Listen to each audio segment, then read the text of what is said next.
Thanks for joining us at Right On Replicas, where we're proud to bring you the best scale model kit reviews on the planet. This review covers Revell's 2017 release of the Halo UNSC Pelican Troop Transport.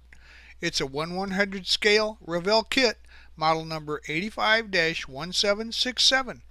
Now this is a skill level 1 snap-tight kit for novice builders, and it's part of the Build and Play series with lights and sounds. The kit contains 37 parts molded in color and comes with 2 pilot figures. The wings and rear engines rotate and are positional, as well as the rear hatch that opens. When you're done, it's 14 inches long, 10 inches wide, and 2¼ inches high. Now we'll show you those live action lights and combat sounds made by the model kit.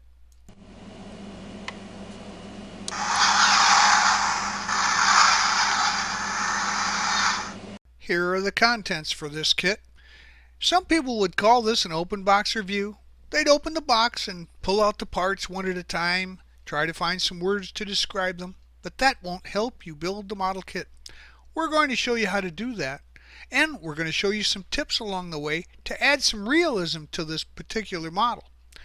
Know that we'll be using, if needed, any Model Masters liquid cement, super glue, or even clear glue for the glass parts, but you should always follow the manufacturer's recommended safety suggestions to keep yourself safe when using any of the parts or products that you see here in the review. Here are the stickers for the whole of this kit, and even though the color is very good, they're subdued, as you'd expect for military decals and stickers.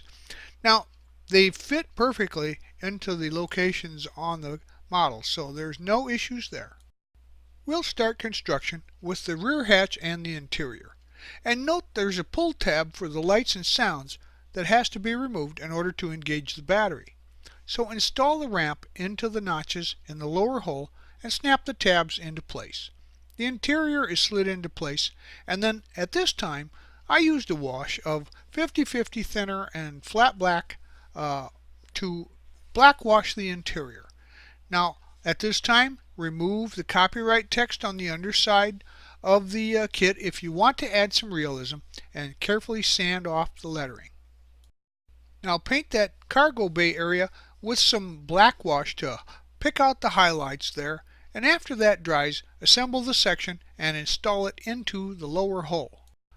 Align the upper hole with the lower hole and it'll be snapped into place, and then attach the intake vent into place above the cockpit. Get these parts out of the kit for installing the rear jets, and they're going to be installed first, and then add the upper hull panel and the upper wing unit to the body. The rear loading unit is assembled onto the underside of the rear of the plane, so put that into place at this time.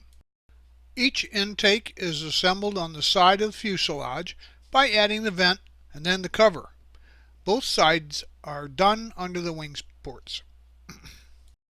Now we can assemble the left and right wings, so get these pieces out of the kit and carefully slide the wings onto the pegs until they snap into place on the plane.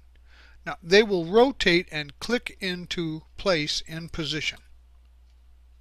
So, gather these pieces to add the rear supports to the sides, and then build up the rear engines and attach a rear engine to each side of the plane.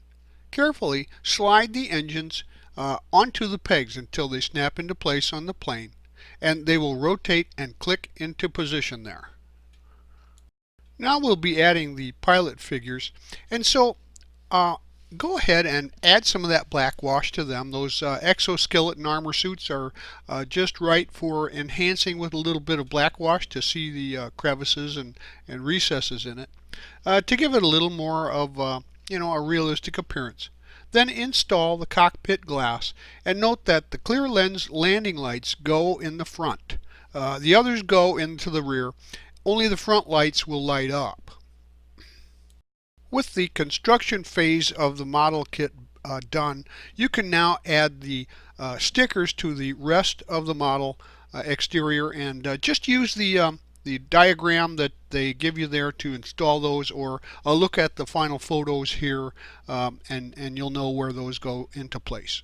Now, in order to give the entire unit a battle-worn look, I gave the entire exterior a wash with some of that black wash.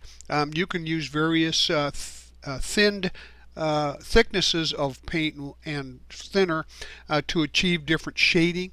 Also, on like the edges, leading edges, I used a little bit of light silver and steel color dry brushing to give that some shading, to give the appearance of having been well used in battle for our Pelican.